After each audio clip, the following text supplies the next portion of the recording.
Muy buenos días, feliz sábado queridos hermanos y amigos.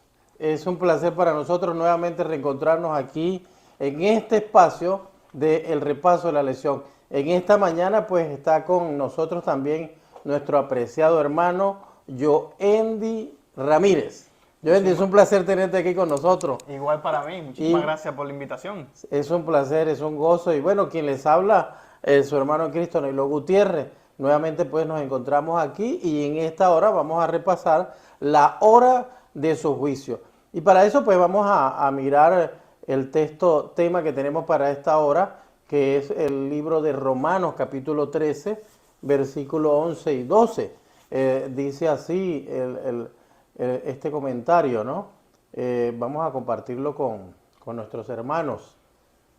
Y hagan esto conociendo el tiempo, que ya es hora de levantarnos del sueño, pues ahora nuestra salvación está más cerca que cuando creímos. La noche está muy avanzada, el día casi ha llegado. Desechemos las obras de las tinieblas y vistámonos las armas de la luz. Bendito sea el nombre de Jehová. Nuestro Dios, pues, nos está de muchas maneras llamándonos la atención a este tiempo. El tiempo está avanzado. Hoy más que nunca podemos ver las señales tecnológicas, morales, legales, ciudades y países tratando de sacarse los dientes y diciendo que yo soy más fuerte que tú. Pues tantas cosas, o sea, no nos queda de otra los cambios atmosféricos.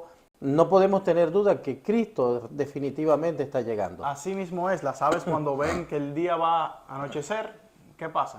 Ya empiezan a recogerse. Así mismo el cristiano cuando ve los hechos que han pasado, que están pasando, es tiempo de preparar nuestras maletas, que casi llegamos al tiempo del fin. Amén. Qué bueno. ¿Qué tal si nos acompañas con una oración Claro. para dar inicio aquí con nuestros hermanos y introducirnos en este repaso tan hermoso? Claro que sí, vamos a orar. Amantísimo Padre que estás en los cielos, santo y glorificado sea tu nombre. Gracias, Padre, por este día, gracias por tus bendiciones, gracias por el sábado que nos brindas, gracias por la oportunidad que nos das de dialogar en ti. Amén. Pidiéndote que sea tu palabra la que sea depositada en nuestros corazones. Amén. Que no digamos nada que sea de nuestra boca, sino que tú nos limpies, como pasas el carbón encendido para que nosotros digamos palabras de verdad y que siempre estemos de acuerdo a tu palabra en las santas escrituras. Amén. Cuídanos y protégenos siempre y que cada oidor sea un hacedor de ahora en adelante. Y que preparemos nuestras maletas porque el día de nuestra redención está más cerca que cuando creímos. Amén. En el nombre de Jesús es que oramos. Amén. Amén. Gloria al Señor. Pues bien, entonces esta lección nos viene hablando de la hora del juicio. Ha sido interesante este mensaje de los tres ángeles y el mensaje cósmico, ¿no? Pues estamos envueltos, como ya sabemos y hemos estudiado, en un conflicto cósmico que comenzó en el cielo y nosotros pues como la Cenicienta nos pegamos allí y ahora estamos metidos de protagonistas en este rollo. Pero bueno, Dios precisamente viene a aclarar esto y ahora ya estudiamos la semana pasada que esto no era para que nos diera miedo, sino que este juicio más bien es de reivindicación. Nosotros debemos estar contentos porque pronto nos van a poner nuevamente, imagínate, con una carne inmortal y ahora viviendo con Cristo por la eternidad y paseando por los mundos. O sea, qué bendición, ¿no? Y ya sin pecado. Es una experiencia maravillosa cuando nos podemos a pensar en las cosas que vamos a disfrutar luego de que el Señor nos lleve.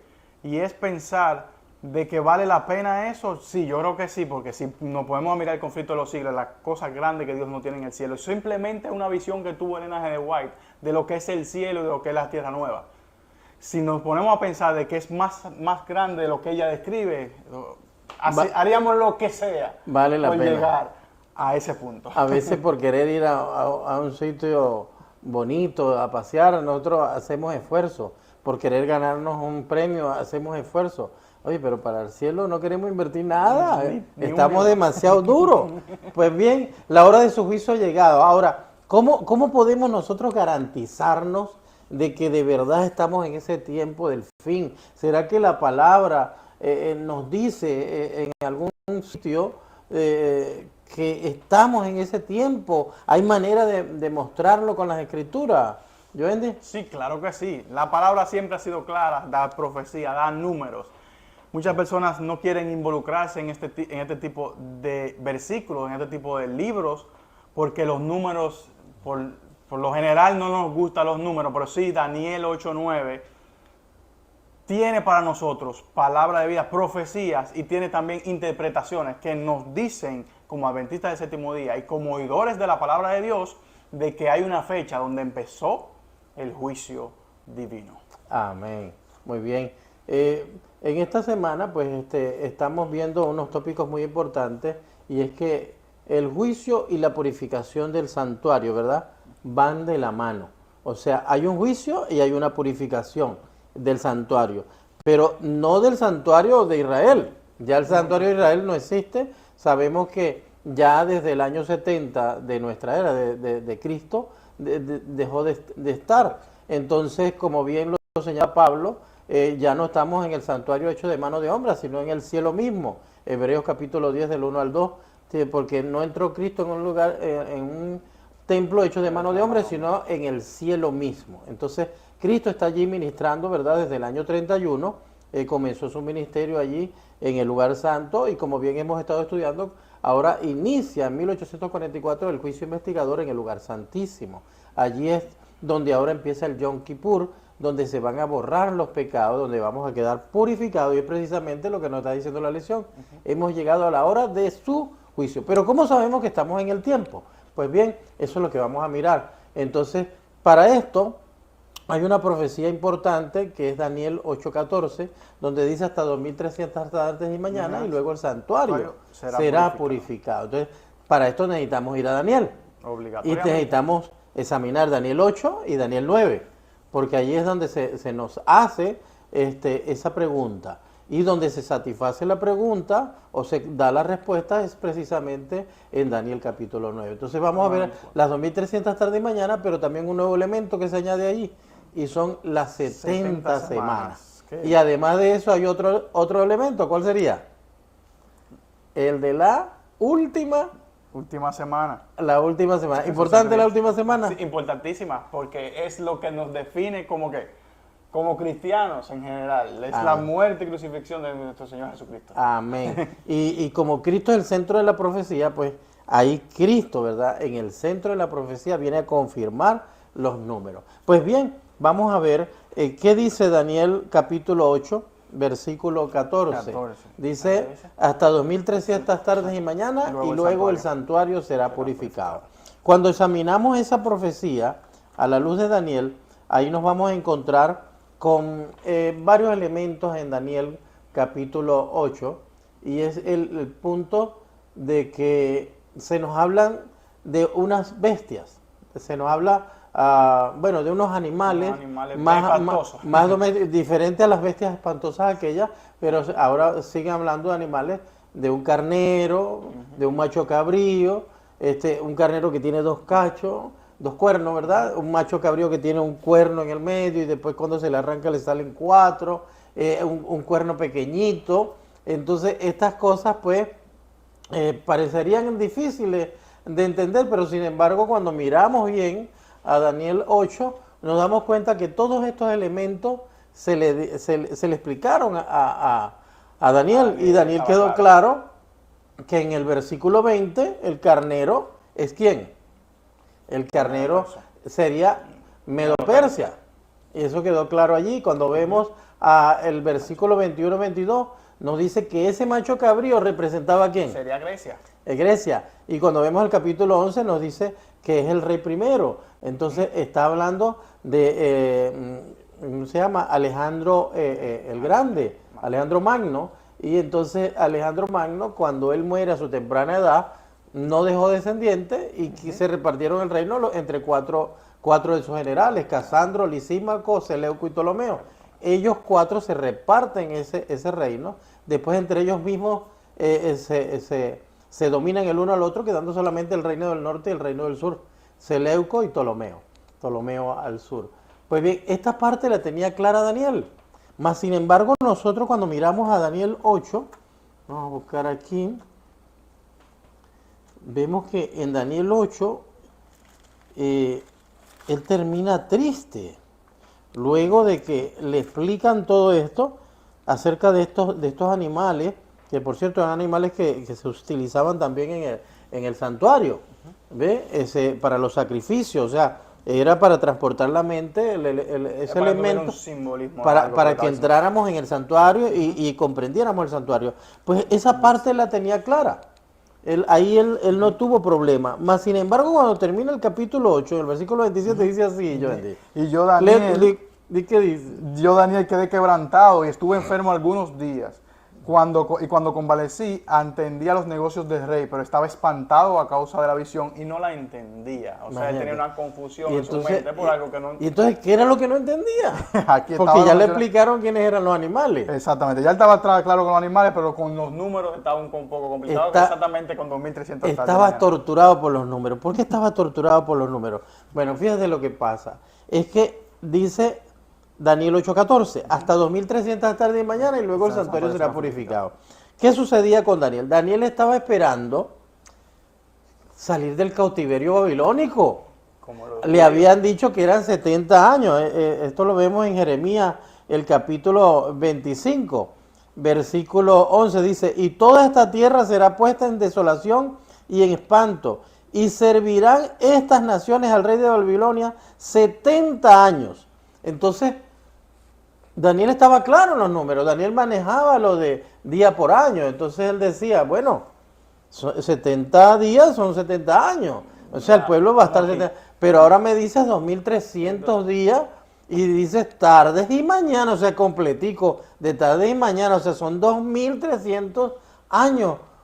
¿Cómo es esto? No lo puedo entender. Entonces, tratando de confundir. Es como cuando nosotros acomodamos una profecía a lo que yo quiero, ¿verdad? Pero cuando me dan el número, o me dan la visión sobre algo diferente a lo que yo se suponía que creía, que yo creía y quería, entonces no lo quiero adoptar y crea una confusión, psicológicamente crea una confusión en mi mente. Eso es lo que pasaba. Para él, 2300, después de pasar 70, dijo, es demasiado. Se bloqueó. Se bloqueó porque él estaba mirando, ¿cuándo salgo yo de aquí? Y ahora tú me dices 2300 años. Pero Dios le estaba dando más de lo que él le estaba pidiendo. Entonces después le dice en la visión, cuando vamos al capítulo 9, ¿verdad? Lo que dice ahí, el capítulo 9, versículo 23, el ángel Gabriel. Vamos a leerlo del 22, dice, y me hizo entender y habló conmigo y dijo, Daniel, ahora he salido para darte sabiduría y entendimiento. Al principio de tu súplica fue dada la orden y yo he venido para enseñártela porque tú eres muy amado. Entiende pues el asunto y considera la visión. O sea, sí, Daniel estaba torturado porque él estaba pensando en su pueblo, él estaba pensando en que, bueno, ellos estaban recibiendo un castigo de 70 años y que debían salir. Cuando le dan esta cifra, que es un número muy grande para él, pues no lo puede sobrellevar. Y bueno, allí se bloqueó, ya no pudo mirar más. Pero entonces vino el ángel Gabriel a consolarlo y a decirle, a alentarlo, mira, no, esto es para muchos días, pero eso no tiene que ver con ustedes. No, el pacto que yo hice con ustedes, 70 años, tranquilo, ustedes van a salir 70 años y vemos que después se cumple. Bueno, maravilloso. Ahora sigue diciendo, 70 semanas están determinadas sobre tu pueblo y sobre tu santa ciudad. ¿70 semanas de qué? Para ti. Pero dice la palabra determinada, ¿ok? Entonces, esas palabras determinadas pues son cortadas y la palabra que se usa es allí en hebreo es la palabra shatat. Shatat quiere decir que están cortadas, forman parte de aquel gran número, pero están cortadas. Pertenecen a esa profecía de las 2300 tardes y mañanas, pero estas específicamente señalan al pueblo de Dios, un tiempo determinado para ellos. Entonces, luego de este tiempo va a venir un resto de tiempo que es donde va a llegar la purificación del santuario. Es para muchos días, no es para ti, quédate tranquilo. Ahora muy bien, necesitamos ahora entender cuándo comienzan. ¿Cuándo comienza? Entonces, porque le dice aquí el versículo 25. A ver qué dice. ¿Sabes pues? Y atiende desde que la salida de la orden, desde la salida de la orden para restaurar y edificar a Jerusalén hasta el Mesías príncipe habrá 7 semanas y 62 semanas. se volverá a edificar la plaza y el muro en tiempos angustiosos. Excelente. Ahí tenemos el número. Entonces, allí me está diciendo cuándo sale eso.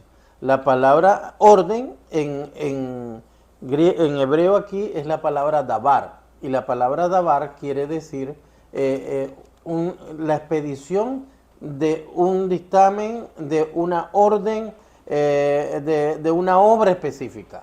Entonces, pero resulta que tenemos tres órdenes. Tenemos la dabar que dio Ciro, la dabar que dio Darío y la dabar que dio Atarjerjes. Vamos a mirar en el libro de Esdras en el capítulo 6, y miramos allí, como el tiempo es corto, vamos a dejarles como tareas a ustedes Esdras capítulo 6 y Esdras capítulo 7, para que ustedes lo miren después en su casa. Y lo que le queremos decir ahora, pues, en el 538 dice el versículo 3, en el año primero del rey Ciro, el mismo rey Ciro dio mandamiento acerca de la casa de Dios que estaba en Jerusalén, para que fuese edificada la casa. ¿Cómo? La casa, el templo, donde se ofrecen sacrificios, y que sus paredes fuesen firmes, su altura de 60 codos y de 60 codos su anchura. O sea, allí ustedes siguen leyendo después en su casa, Esdras capítulo 6, versículo del 3 en adelante, ahí especifica que está hablando de la casa. Ahora, cuando vemos, eso fue en el 538, ahora Darío, en el año 522 dice así, el capítulo 6, versículo 14. Y los ancianos de los judíos edificaban y prosperaban conforme a la profecía de Ageo profeta y de Zacarías hijo de Ido. Edificaban pues y acabaron conforme al mandamiento del Dios de Israel y por mandato de Ciro y de Darío y de Atarjerjes rey de Persia, también lo menciona. Y esta casa fue acabada al tercer día del mes de Adar, que era el 6º año del reinado del rey Darío. Algunos dicen que Darío fue entonces el que dio la orden y que tenemos que tomar la fecha de Darío en el 522. No podemos tampoco tomar la de Darío, porque la orden que Darío dio únicamente fue autorizar que aquella orden que había dado Ciro se recondujera, que continuaran con la edificación y el levantamiento de la casa de Israel, o sea, del templo. Pero el único que sí da carácter legal a la orden es el rey Ciro, el rey Atarjerjes. Entonces, cuando nosotros vemos acá el capítulo 7, vemos el decreto de Atarjerjes, que lo da en el 457, y dice así, versículo 11, y esta es la copia de la carta que dio el rey Atarjerjes a Esdras, sacerdote escriba instruido en la palabra de los mandamientos de Jehová y de sus estatutos a Israel. Atarjerjes, rey de los reyes de Esdras, sacerdote, escriba de la ley de Dios del cielo, perfecta paz, etc. Por mí es dado mandamiento que cualquiera que quisiere en mi reino del pueblo de Israel y de sus sacerdotes y levitas ir contigo a Jerusalén, que vaya. Porque de parte del rey y de sus 7 consejeros eres enviado a visitar Judea y a Jerusalén conforme a la ley de tu Dios que está en tu mano, y a llevar la plata, el oro que el rey y sus consultores voluntariamente ofrecen al Dios de Israel, cuya morada está en Jerusalén. Y el versículo 19 dice, y los vasos que te son entregados para el servicio de la casa de tu Dios, los restituirás delante del Dios en Jerusalén. Y dice el versículo 24, y a vosotros os hacemos saber que a todos los sacerdotes y levitas, cantores, porteros, servidores del templo y ministros de la casa de Dios, ninguno pueda imponerse tributo, impuesto o renta. Ya no tienen que pagar tributo, están totalmente libres. Ahora están totalmente independientes para que nuevamente empiecen a funcionar como nación libre. Y dice 25, Esdras 7:25, y tú, Esdras, conforme a la sabiduría que tienes de tu Dios, pon jueces y gobernadores que gobiernen a todo el pueblo que está al otro lado del río, a todos los que conocen las leyes de tu Dios, y al que no las conoce le enseñarás. Y cualquiera que no cumpliese la ley de tu Dios y la ley del rey, prestamente sea juzgado o a muerte o a destierro o confiscación de bienes o a prisión. Bendito Jehová Dios nuestro, Padre que puso tal cosa en el corazón del rey para honrar la casa de Jehová que está en Jerusalén. Como podemos ver, este decreto sí cumple con la descripción que nos da Daniel capítulo 9 acerca de lo que debía llevar. Debía llevar la reconstrucción de la casa de Israel, así como también la edificación de los muros y toda la ciudad, volver a restituir la ciudadanía de Israel. Me espacié un poquito en esto porque es fundamental, porque necesitamos tener y establecer el punto de partida. El punto de partida. Entonces, el 457 es el único decreto que cumple de manera genuina y descrita, como lo dice Daniel capítulo 9, ¿verdad? Acerca de lo que debía contener esa vara, esa orden. Entonces, ya teniendo el 457, podemos ahora extendernos hacia el final. Y ahora es más fácil, porque ahora yo agarro 457 y le sumo 2300 años y eso me va a llevar a una cifra. Pero hay algo que debemos tomar en cuenta y es las primeras 400, las primeras 70 años. 70 años de semana, que son 70 por 7, son 490.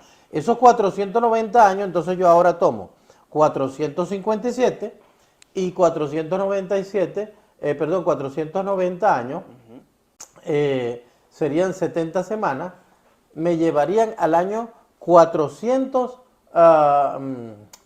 27 de Cristo. Perdón, al año 34 de Cristo. Pero antes de eso ocurre que dice la profecía así. Vamos a leerla exactamente como nos dice Daniel para cubrir esta primera parte. Dice: sabe pues y entiende que desde la salida de la orden para restaurar y edificar a Jerusalén hasta el Mesías príncipe habrá 7 semanas y 62 semanas. 7 semanas y 62. 7 y 62 son 69. 483 años. Cuando ahora tomamos 457 y le sumamos los 483 años, nos lleva al año 27. Es precisamente a donde está el Mesías príncipe, el ungido. Allí se bautiza Jesús.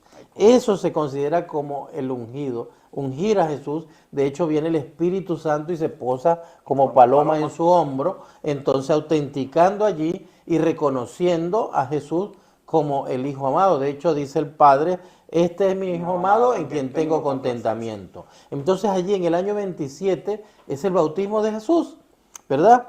Pero ahí estamos precisamente en un tiempo que viene a marcar una historia muy importante, porque ahí él comienza su ministerio con los apóstoles y durante 3 años y medio, ¿verdad?, que van a ocurrir de ahí, del año 27 llegamos al año 30 y medio, que sería el año 31, porque ese está incluido en el método inclusivo, es el año 31. Entonces, en el año 31, ¿verdad?, es precisamente donde ocurre esta otra parte de la profecía, que dice aquí: y después de las 62 semanas, 62 más las 9 que había, ¿verdad?, se quitará la vida al Mesías, mas no por sí, y el pueblo de un príncipe que ha de venir destruirá la ciudad y el santuario.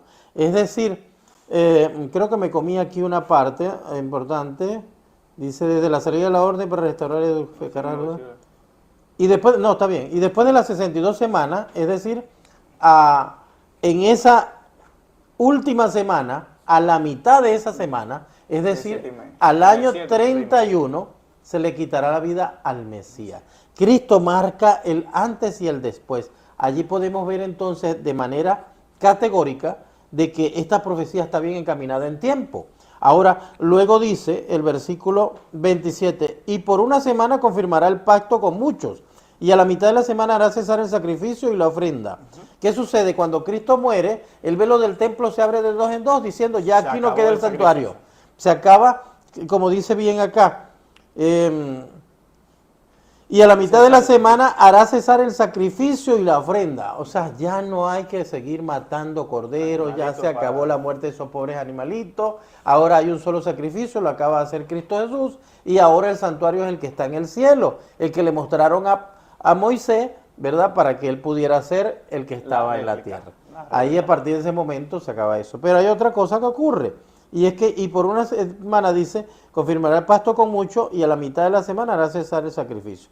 Confirmará el pacto con mucho. Hasta ese entonces el pueblo de Israel era el pueblo escogido por Dios, el único pueblo que le servía, y hasta entonces los demás eran considerados como perros divorciados del reino de Dios. Pero a partir de ese momento, cuando apedrean a Esteban, el año 34, que se cumple el final de la última semana para completar la semana 70, 490 años, al año 34, entonces el Evangelio sale de las fronteras de Israel.